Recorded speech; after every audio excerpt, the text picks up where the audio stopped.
안녕하세요. 부동산 계획론 이범웅입니다. 오늘은 5주차 강의입니다. 이제 첫 번째 시간입니다. 지난 4주차에서 강의했던 내용을 조금 요약해서 정리하고 지나가도록 할 텐데요. 4주차에서는 계획 과정, 도시계획제도의 의의와 역할, 현행 도시계획제도 등 해가지고 좀 꽤 많은 부분을 나갔었던 듯 싶습니다. 어, 먼저 이제 계획 과정을 갖다가 잠깐 소개를 해드리면요. 계획 과정은 그 일련의 의사결정 단계를 거쳐서 마련된 행동 지침에 따라 현재의 문제를 해결하고 목표를 달성하여 보다 나은 미래의 상태를 만들어내는 과정이다.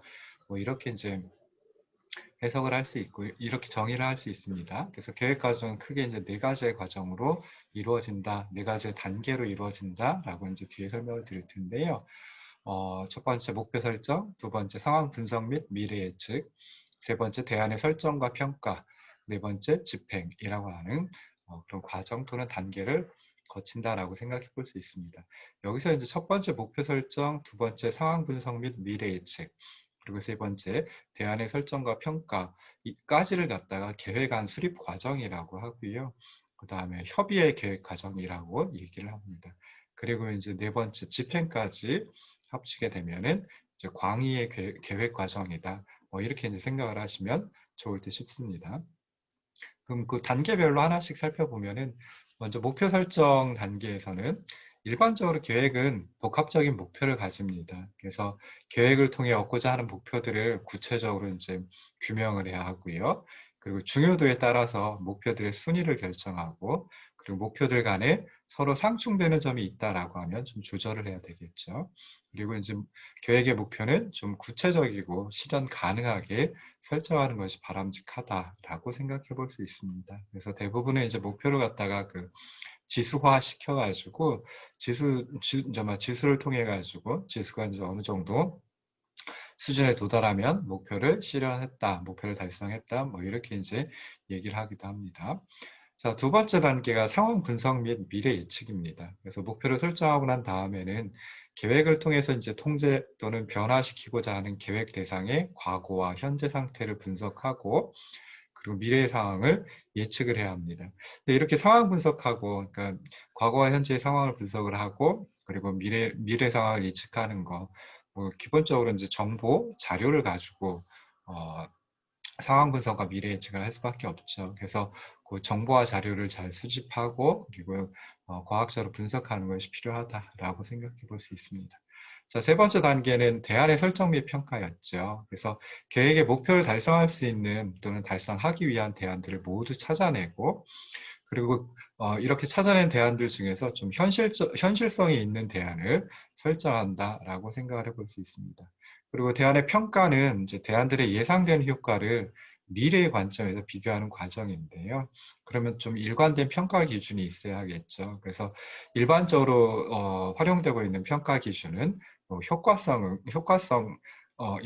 근데 효과성을 분석하는 기법, 즉 다시 말해서 대안을 평가하는 기법에는 크게 비용 편익 분석하고 비용 효과 분석 두 가지가 있습니다. 그래서 비용 편익 분석은 그 어떤 그 도시 계획 그 도시 계획을 통해 가지고 얻을 수 있는 편익하고, 그리고 도시 계획을 수반되는 비용하고 그 둘을 비교해 가지고 이제 분석하는 방법이죠. 그래서 순현재 가치법 (NPV), 그리고 내부 수익률법 (IRR), 그다음에 BC 레이쇼 분석 해가지고 비용 편익 비율 분석 뭐 이런 것들이 비용 편익 분석에 포함이 됩니다. 그리고 이제 두 번째 비용 효과 분석 같은 경우에는 비용이 동일하면 그러면 이제 효과를 비교를 하고요. 효과가 동일하면 비용을 비교해 가지고 정말 최적 대안을 찾아내는 방법이다라고 생각하시면 좋을 듯 싶습니다. 자, 마지막으로 이제 집행 단계가 있습니다. 그래서 앞 단계를 거쳐 가지고 최적 대안을 결정했다라고 하면 결정된 최적 대안을 집행할 수 있는 수단을 선택을 해야 되겠죠. 그래서 그리고 또 중요한 게 이제 계획의 집행 결과를 평가하고, 만약에 그 평가 결과가 뭐 앞에 있던 세 가지 단계 중에 하나를 다시 거쳐야 되겠다라고 하면 환류를 해서 집행 과정 자체를 수정 보완해서 계획의 목표에 부합되도록 통제하는 것도 이 단계에서 필요하다라고 생각을 해볼 수 있습니다. 자, 그리고 이제 세 번째 큰 주제로 넘어갔습니다. 그래서 도시계획제도와 도시계획 체계에 대해서 이제 좀 강의를 했습니다. 그래서 먼저 이제 도시계획제도의 의의인데요. 근대의 도시계획제도는 산업혁명 이후에 과학기술의 발전과 사회의 시스템화에 치중하면서 간과하였던 시민들의 일상생활 환경에 대한 사회적 요구로서 만들어졌다라고 생각해 볼 수 있습니다. 그래서 기본적으로는 그 공동체의 생활 환경을 보호하기 위해서 개인의 개별적 토지 이용 행위를 제한하는 것이 불가피하다는 데서 근대 도시계획제도가 출발했다라고 생각을 해볼 수 있습니다. 그래서 결국 보면 이제 도시계획제도는 시장, 마켓하고 대립하는 것이 아니라 좀 시장을 보완할 그런 필요가 있기 때문에 만들어지고 출발했다라고 생각을 해볼 수 있습니다. 따라서 시장 활동을 물리적, 공간적으로 적정하게 수용하고 동시에 생활인으로서의 시민들의 요청을 조화롭게 다루는 것이 필요하다라고 생각해 볼 수 있고요. 이게 이제 도시계획제도이다라고 생각을 하시면 좋을 듯 싶습니다. 도시계획제도는 무엇이고 어떤 기능을 수행을 하는지 잠깐 또 살펴봤는데요. 도시계획제도는 이제 사회 공동체를 위해서 도시계획 활동의 방식과 기준을 정하여 놓은 체계이다라고 생각을 해볼 수 있습니다. 그럼 이런 도시계획제도 이렇게 이제 그 체계를 만들어 놓고 그리고 나서 이 도시계획제도가 어떤 기능을 수행하는지 뭐 한 세 가지 점에서 생각을 해볼 수 있는데요. 첫 번째는 도시계획 활동이 왜 필요한지, 그러니까 계획의 대상 그리고 계획의 목표가 무엇인지 살펴봐야 하고요. 그게 이제 도시계획제도의 기능이다라고 생각해 볼 수 있죠. 두 번째, 무엇을 하는 것인지, 그러니까 도시계획제도의 방법 및 과정, 도시계획 활동의 방법 및 과정, 이게 도시계획제도의 기능이다라고 생각해 볼 수 있습니다. 세 번째로는 어떻게 하는 것인지, 도시계획 활동을 어떻게 해야 하는지, 그래서 이제 공정성 측면에서 바라보는 거죠. 그래서 그게 이제 또 마지막 도시계획제도의 기능이다라고 생각해 볼 수 있습니다. 그래서 하나하나 이제 따로 좀 설명을 잠깐 드리면요. 도시계획의 대상 및 목표에서 먼저 도시계획 활동의 대상은 생활 공간 또는 인간 정주 환경의 물적 공간적 요소인 토지이다라고 생각해 볼 수 있습니다. 그러니까 도시계획 활동은 토지 이용을 공공적 측면에서 제어하거나 계획하는 활동이다라고 생각을 할 수 있다는 거죠. 그러니까 대상은 물적 공간적 요소인 토지가 대상이다, 주된 대상이다 라고 생각해 볼 수 있습니다. 그리고 도시계획 활동의 목표는 정주하고 있는 사람들이 스스로 의미를 가지고 생활하는 장소는 이제 플레이스라고 이제 보통 표현을 하죠. 그래서 이렇게 의미를 가지고 생활하는 장소로다 도시를 보고 도시를 만들어가는 것이 바로 도시계획 활동의 목표라고 생각해 볼 수 있습니다. 그리고 이제 두 번째 도시계획 제도의 기능이 뭐 계획의 방법 및 과정이라고 생각을 해볼 수 있는데요.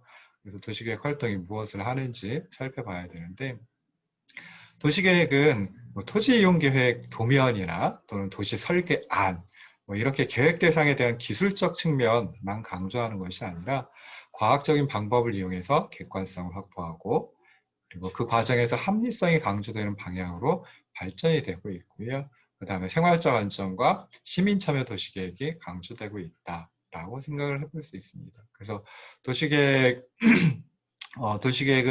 뭐 어떤 측면에서 살펴봐야 되느냐. 첫 번째 이제 기술적 측면에서 살펴볼 수 있고요. 그 다음에 과학적 방법을 이용한 객관성 확보, 그리고 세 번째 합리성 강조, 네 번째 생활적 안정과 시민 참여 도시계획. 뭐 이런 것들이 이제 어떤 계획의 방법 및 과정의 좀 핵심적인 내용이다. 뭐 이렇게 이제 생각을 해볼 수 있습니다. 근데 이제 존 브라이슨하고 바바라 크로스비라고 하는 두 학자가 1993년에 제기했던 주장이 도시계획에는 포럼, 아레나, 코트 이 세 가지 과정이 내재화되어 있어야 한다. 내재화되어야 한다. 이렇게 이제 주장을 제기했습니다. 그래서 그 포럼 아레나 코트의 세 가지 과정을 소개해 드렸는데요. 먼저 이제 포럼은 광장이라고 로마 시대의 광장이라고 생각해 볼 수 있죠. 그리스 로마 시대의 광장. 그래서 여러 분야의 사람들이 다양한 견해를 밝히는 과정을 존 브라이슨과 바바라 크로스비는 포럼이다라고 설명을 했습니다. 그래서 포럼에서는 가능한 모든 사람들이 도시계획의 방향과 원칙에 대해 적극적으로 의견을 제시하도록 하여야 한다라고 생각을 했고요. 자, 두 번째 과정이 이제 아레나. 아레나는 그 로마 시대의 격투장을 말하죠. 그래서 아레나는 정책 입안 및 실행 측면에서 구체적인 내용을 정리해서 의사결정을 하는 과정을 말합니다. 그래서 이 아레나에는 이해관계자들이 적극적으로 참여해서 자신의 의견을 충분히 개진하도록 하는 것이 필요하다. 뭐 이렇게 이제 생각을 했습니다. 세 번째 과정은 이제 코트죠. 코트는 뭐 지금도 이제 법정이라고 해석을 많이 합니다. 그래서 아레나에서 파생된 불만, 그리고 마찰, 갈등, 미해결 과제 이런 것들을 조정하고 조치하는 중재의 과정이 바로 코트이다라고 생각을 했습니다. 그래서 이런 포럼, 아레나, 코트의 세 가지 과정이 도시계획에 내재화되어 있으면 바람직하다. 뭐 이렇게 이제 생각을 했던 거죠. 자, 세 번째는 이제 계획 활동의 공정성입니다. 그래서 도시계획의 목표, 그러니까 도시계획의 목표가 무엇일까 설정을 할 수 있을 테고요. 또 집행을 했을 때 나타나는 효과도 있을 수 있는데 그런 도시계획의 목표 또는 효과는 두 가지, 세대 간 형평성 그리고 공동체 내부의 형평성을 전제로 해서 공정한 것이어야 한다라고 생각해 볼 수 있습니다. 그래서 두 가지 형평성의 개념이 나오는데요. 이 두 가지 형평성 또는 공평성의 개념은 뭐 도시계획뿐만이 아니라 다른 사회과학에서도 굉장히 많이 활용되고 있는 형평성의 개념이니까 꼭 기억을 해두시면 좋을 듯 싶습니다. 먼저 세대 간의 형평성이 있습니다. 그래서 세대 간 형평성은 미래 세대의 욕구를 충족시키는 능력을 손상시키지 않고 그리고 현재 세대의 필요를 충족시키는 발전을 세대 간 형평성이라고 얘기를 합니다. 다른 말로 표현하면 뭐 지속 가능한 발전, 뭐 지속 가능한 개발, 뭐 이런 식으로 이제 생각을 해볼 수도 있겠죠. 그래서 현재 세대가 필요하다라고 해가지고 자원을 모두 다 이용을 한다라고 하면, 그러면 이제 미래 세대는 미래 세대에 있는 그 자신의 욕구를 충족시키는 능력이, 즉 자원이 적어진다라고 생각해 볼 수 있겠죠. 그래서 미래 세대의 욕구를 충족시키는 능력 또는 자원을 줄이지 않고 손상시키지 않고 현재 세대의 필요를 충족시키는 것을 세대 간 형평성이 만족되었다. 뭐 이렇게 이제 얘기를 합니다. 그래서 현재 세대의 필요를 최대한 충족시키는 거 중요하죠. 그런데 미래 세대들이 적어도 현재 세대만큼은 현재 세대 이상으로 풍요로운 삶을 영위할 수 있도록 배려해야 한다라고 하는 게 세대 간 형평성의 주된 중점 정말 핵심이라고 생각을 해볼 수 있습니다. 두 번째 이제 공동체 내부의 형평성이 있습니다. 그래서 도시계획으로 부당하게 발생하는 이익이 없도록 하는 것이 바람직한데 만약에 부당한 이익이 발생한다 그러면은 공공적으로 환수하는 게 그게 이제 형평하지 공동체 내부에서 형평하지 않냐라고 이제 생각을 하는 겁니다. 그래서 이렇게 세 가지 도시계획의 대상 및 목표, 그 다음에 방법 및 과정, 공정성이라고 하는 게 어떻게 보면 도시계획 제도의 기능이다라고 설명을 드렸습니다.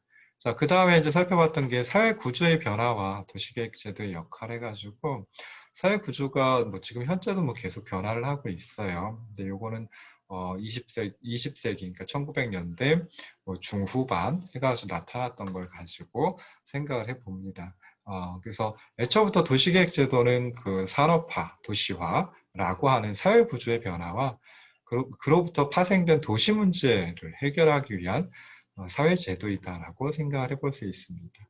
그래서 뭐 1900년대 후반 뭐 또는 뭐 지금도 마찬가지죠. 2000년대 초반 그래서 20세기 중후반하고 21세기 초에 나타났던 게 크게 한 네 가지 정도 생각을 해볼 수 있습니다. 그래서 첫 번째가 교통정보통신 기술의 발달로 인한 도시의 광역화. 두 번째가 기성시가지 퇴보와 도시재생이라는 도시 구조의 변화. 그리고 세 번째, 민주화, 분권화 등의 사회 구조 변화. 네 번째, 글로벌 경제화. 뭐 이런 것들을 생각해 볼 수 있는데요. 도시계획 제도는 이러한 네 가지 그 사회 구조의 변화에 대응하는 것이 필요하다라고 생각을 해볼 수 있습니다. 그래서 첫 번째 이제 도시의 광역화는 자, 교통통신이 발달해서 도시 생활이 광역화되고 있습니다. 그리고 도시 간의 기능적인 연관성이 높아지고 있어요. 그러다 보니까 좀 어떻게 보면 광역도시계획 제도를 구축하고 운영할 필요가 있다라고 생각을 해볼 수 있습니다. 부산만 해도 옆에 뭐 양산이라든지 김해시라든지 하는데 하고 어떻게 보면 일일 생활권이다라고 생각을 해볼 수 있죠. 그런데 이제 도시계획, 도시기본계획 같은 경우에는 뭐 부산, 김해, 양산 이렇게 따로 이렇게 이제 도시계획을 입안을 하고 실행에 옮기고 있습니다. 근데 그것보다는 뭐 부산권 해가지고 광역도시계획 그래서 마련하고 그리고 함께 움직이면 함께 운영하면 더 좋지 않을까 하는 생각을 해볼 수 있죠. 뭐 실제로 우리나라에서는 그 광역도시계획 제도가 있습니다. 그래서 부산권 같으면 부산, 김해, 양산 해가지고 구성을 하고 있고요. 그 다음에 수도권은 뭐 당연히 서울, 경기, 인천이 한꺼번에 한 번에 하겠죠. 그래서 그런 식으로 이제 운영하고 있기는 합니다. 근데 이것들을 조금 더 확대하는 것이 필요하지 않을까 하는 생각이 듭니다. 자, 두 번째는 이제 도시구조의 변화입니다. 그래서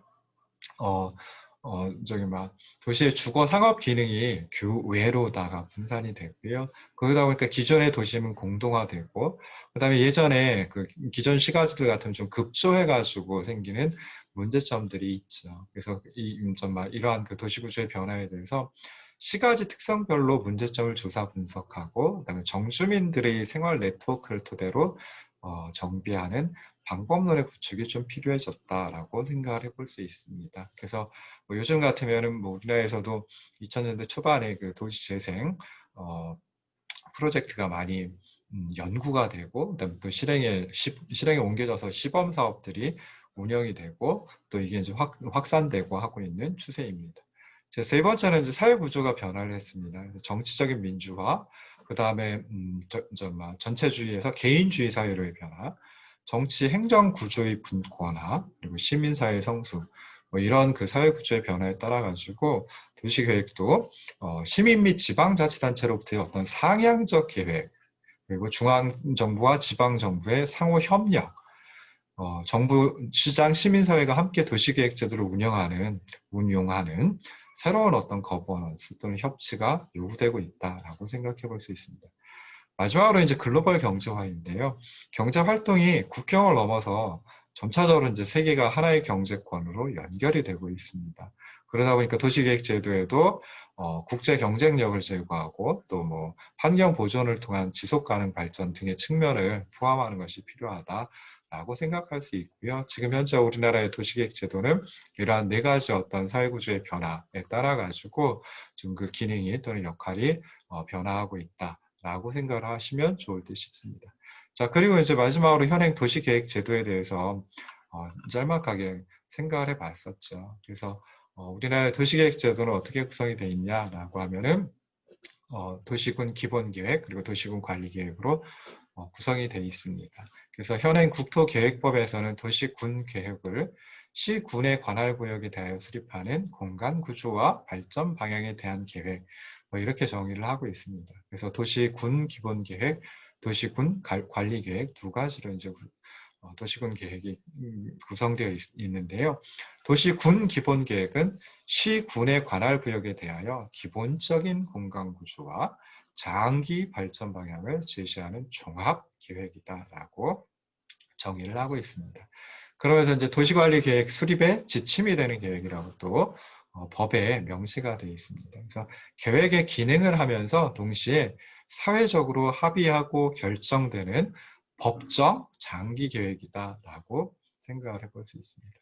도시군 관리 계획은 시군의 개발, 정비 및 보전을 위하여 수립하는 이게 이제 목적이고요. 그리고 토지 이용, 교통 환경, 경관, 안전, 산업, 정보통신, 보건, 복지, 안보, 문화 이게 이제 분야가 되겠죠. 그래서 이런 것들에 대해 이런 것들에 관한 계획이다. 그래서 엄밀하게 보면 좀 토지 이용이 중심이 되고요. 토지 이용을 관리하는 제도적 수단이 도시군 관리계획, 줄여서 그냥 도시관리계획이다 라고 생각을 하시면 좋을 듯 싶습니다. 그래서 도시군 기본계획, 도시군 관리계획 2003년에 이제 국토계획법이 만들어졌는데요. 제정이 되었는데요. 근데 그때도 이제 저희 막 도시계획의 대상 지역은 시군이었습니다. 근데 이제 계속 도시기본계획, 도시관리계획, 도시계획 뭐 이렇게 부르다가 2012년인가 2013년에 군도 넣는 게 뭐 군도 어차피 도시계획을 입안을 하고 실행에 옮기니까요. 그래서 이제 도시점 군 이렇게 해가지고 명칭을 붙였던 걸로 기억을 합니다. 자, 도시기본계획제도를 잠깐 소개하고 넘어갔죠. 그래서 도시기본계획제도는 무엇이냐라고 했을 때 물리적, 공간적 측면에서 특정 도시의 장기 목표를 설정하고 그리고 목표 달성과 관련된 수단을 검토, 제시하는 계획이다. 뭐 이렇게 이제 생각을 해볼 수 있습니다. 그래서 해당 도시의 어떤 미래 공간 구조를 포함해가지고 토지 이용, 교통, 녹지, 환경 등 다양한 항목을 다루는 것이 도시 기본 계획이다라고 생각해 볼 수 있습니다. 그럼 이제 도시 기본 계획 제도는 우리나라에서 왜 도입을 했을까라고 했을 때 그냥 저기 뭐 우리나라뿐만 아니라 외국에서도 마찬가지인데요. 그래서 도시계획제도가 처음 도입된 게 미국인데 미국에서도 이제 그 전통적으로는 토지 이용 규제 중심의 계획이 있어 왔습니다. 근데 그 토지 이용 규제 중심의 계획이 어떻게 보면은 좀 대증적이다라고 생각을 해볼 수 있죠. 문제가 생기면 그것에 대해서 이제 좀막 그냥 일시적으로 해결하는 그런 것인데요.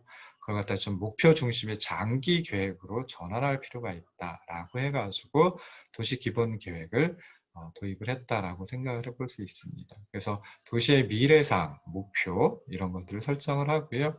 그다음 미래상과 목표가 있으면 미래상 목표를 달성하기 위해서 토지 이용 및 건축 활동을 유도하거나 규제해야 하는데 그런 것들이 이제 도시 관리 계획을 통해서 이루어집니다. 그래서 도시 관리 계획을 입안하는데 지침 역할을 하게 하기 위해서 도시 기본 계획 제도를 도입했다라고 생각해 볼 수 있습니다. 우리나라에서도 이제 1981년에 도시계획법을 일부 개정해서 도시기본계획제도를 도입을 했습니다. 그래서 그 이유는 크게 한 세 가지 정도 생각해 볼 수 있는데요. 첫 번째는 이제 도시관리계획의 잦은 변경을 방지하려는 목적이 있었고요. 두 번째는 계획을 좀 과학적으로 수립하고 집행계획도 좀 체계적으로 확립할 필요가 있다. 그다음에 세 번째 도입 이유는 1981년 그러면 뭐 70년대서부터 6, 70년대서부터 이제 도시개발 수요가 있긴 했지만 80년대 들어서부터는 이제 그 도시개발 수요가 굉장히 커졌습니다. 그래서 그런 도시개발 수요에 대해서 합리적으로 대응하기 위해 도시기본계획제도를 도입했다. 뭐 이런 식으로 이제 생각을 해볼 수 있습니다. 그래서 뭐 짤막하지 않죠. 조금 길게 지난 그 4주차의 강의 내용을 다시 복습을 해봤고요. 자, 이제 이번 주차에 강의로 넘어가도록 하겠습니다. 그래서 마찬가지로 강의안을 띄워놓고 설명을 드릴 텐데요. 자, 그럼 현행 도시기본계획제도의 뭐 주요 내용에 대해서 살펴봐야 되는데 주요 내용이라고 하긴 하지만 굉장히 많습니다. 그래서 이렇게 보시면 방과로 A, B, C 해가지고 나올 정도로 좀 내용이 많은데요. 자, 일단 도시 기본계획의 성격과 기능을 살펴보면은 국토계획법에서는 도시 기본계획을 특별시, 광역시, 특별자치시, 특별자치도, 시군 줄여가지고 그냥 시군이라고 표현합니다. 그래서 시군의 기본적인 공간구조와 장기 발전 방향을 제시하는 종합계획이며 도시관리계획 수립의 지침이 되는 전략계획이라고 그 성격과 기능을 규정을 하고 있습니다. 그래서 국토계획법 제2조 제3호에 나와 있고요. 이걸 조금 더 이제 구체화시킨 게 국토교통부의 훈령인 도시군 기본계획 수립 지침이라고 하는 게 있습니다. 거기서는 이제 도시기본계획을 상위 계획인 국토종합계획, 도종합계획, 광역도시계획의 내용을 수용해서 시군이 지향해야 할 바람직한 미래상을 제시하고 정책계획과 전략계획을 실현할 수 있는 도시관리계획의 지침적 계획으로서의 위상을 갖는다. 뭐 이렇게 이제 정의를 하고 있습니다. 그래서 어떻게 보면 다른 법률에 의해서 수립하는 각 부문별 계획 또는 그것과 관련된 지침 등은 이 시군의 가장 상위 계획인 도시군 기본 계획을 따라야 한다. 그러니까 시군에 있어서는 도시군 기본 계획, 도시 기본 계획이라고 하는 게 가장 상위의 계획이다라고 생각을 해볼 수 있습니다. 그래서 도시 기본 계획의 성격을 크게 세 가지로 이 도시군 기본계획 수립 지침에서 얘기를 하고 있습니다. 그래서 첫 번째 종합계획, 두 번째 정책계획, 세 번째 전략계획이다라고 정의를 하고 있습니다. 그래서 종합계획이라고 하는 소리는 도시 기본계획은 부문별 정책과 계획 등의 환경적, 경제적, 사회적 영향을 통합적이고 균형 있게 조정, 보완해 가지고 이것을 공간적 차원에서 지속 가능한 국토 관리를 위한 정책과 전략으로 구체화시키는 그러한 계획이다라는 거죠. 그러니까 종합적으로 검토하고 조정하고 보완해 가지고 목표를 이루려고 하는, 즉 지속 가능한 국토 관리를 이루려고 하는 그런 종합적인 계획이다라고 생각해 볼 수 있습니다. 두 번째는 정책 계획인데요. 도시 기본 계획은 지방자치단체, 그러니까 지자체의 국토 이용, 개발, 보전에 관한 정책을 계획하는, 그래서 정책을 계획하기 때문에 정책 계획이다라고 성격을 규정을 하고 있습니다. 세 번째는 도시 기본 계획은 지방자치단체가 기본 계획을 실현하기 위해서 행정 역량을 선택적으로 집중해야 할 전략을 수립하는 전략 계획이다라고 하는 걸 또 규정을 하고 있습니다. 그래서 이 세 가지가 도시 기본 계획의 성격이니까 기억을 해두시면 좋을 듯 싶습니다. 자, 그러면 도시 기본 계획의 어떤 수립 대상 또는 뭐 공간적 범위에 대해서도 이제 살펴볼 수 있는데요. 국토계획법에서는 모든 시군이 도시 기본 계획을 수립하도록 의무화하고 있습니다. 항상 뭐 의무화 또는 뭐 원칙 그런 게 있으면 예외도 있죠. 그래서 시험 문제 주로 많이 내는 게 특히 이제 사지선다, 오지선다 같은 객관식 시험 문제 가장 많이 나오는 게 이 원칙과 예외 뭐 이런 것들이잖아요. 그래서 원칙은 무엇이냐? 모든 시군이 도시기본계획을 수립하여야 한다라고 원칙을 삼고 있습니다. 근데 시 또는 군의 위치, 인구 규모, 인구 감소율 등을 고려해서 수립하지 도시기본계획을 수립하지 않을 수도 있다. 이렇게 또 규정을 해놓고 있습니다. 그러니까 예외라고 하는 게 존재한다라는 거죠. 그래서 예외는 크게 두 가지가 있는데요. 첫 번째는 수도권에 속하지 않고 광역시와 경계를 같이 하지 않으며 인구 10만 명 이하인 시, 군 같은 경우에는 도시기본계획을 수립하지 않을 수 있습니다. 그러니까 수도권에 속하지 않고 광역시와 경계를 같이 하지 않고 그리고 인구 10만 명 이하 뭐 이게 이제 그 예외의 첫 번째 경우이지요. 근데 사실은 시군의 장들은 그러니까 시장 군수들은 어, 요즘엔 직접 선거에 의해서 선출이 되죠. 주민들의 투표에 의해서 선출이 되고 있습니다. 근데 도시 기본 계획을 입안을 해놓지 않고 있다라고 하면 어떤 목표라든지 미래상 뭐 이런 것들도 없고요.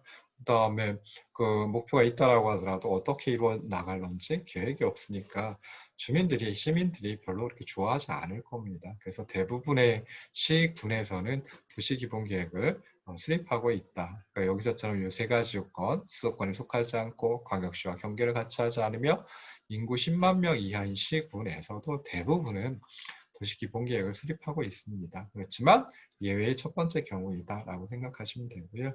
두 번째 경우는 관할구역 전부에 대해서 광역도시계획이 수립되어 있고 그 광역도시계획에 도시기본계획의 주요 내용이 모두 포함되어 있는 시, 군 같은 경우에는 또 마찬가지로 도시기본계획을 수립하지 않아도 할 수 있습니다. 그래서 뭐 예를 들어 광역도시계획 같으면은 뭐 수도권 광역도시계획 해가지고 서울, 경기, 인천 이 이제 한꺼번에 광역도시계획을 입안한 것도 있고요.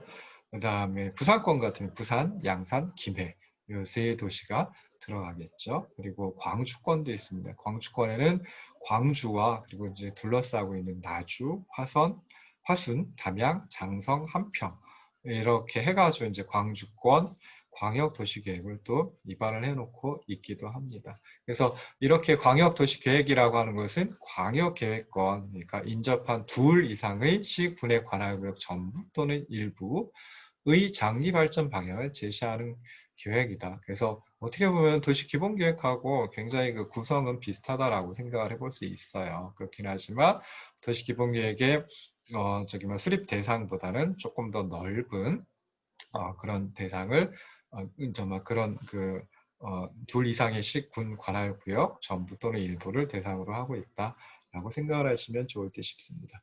도시 기본 계획의 어떤 공간적 범위는 어떻게 둘 수 있느냐라고 했을 때 해당 시군의 관할구역 전역을 대상으로 수립하는 것이 원칙이다라고 생각하시면 좋을 듯 싶습니다. 근데 원칙이 있으면 예외가 있다 그랬죠. 그래서 지역 여건상 필요하다라고 인정이 되면은 그때는 인접한 시 군의 관할구역 전부 또는 일부를 포함할 수 있다라고 이제 하고 이제 규정하고 있습니다. 그래서 과거에 도시계획법, 그러니까 국토계획법 있기 전에 도시계획법이라는 게 있었는데요.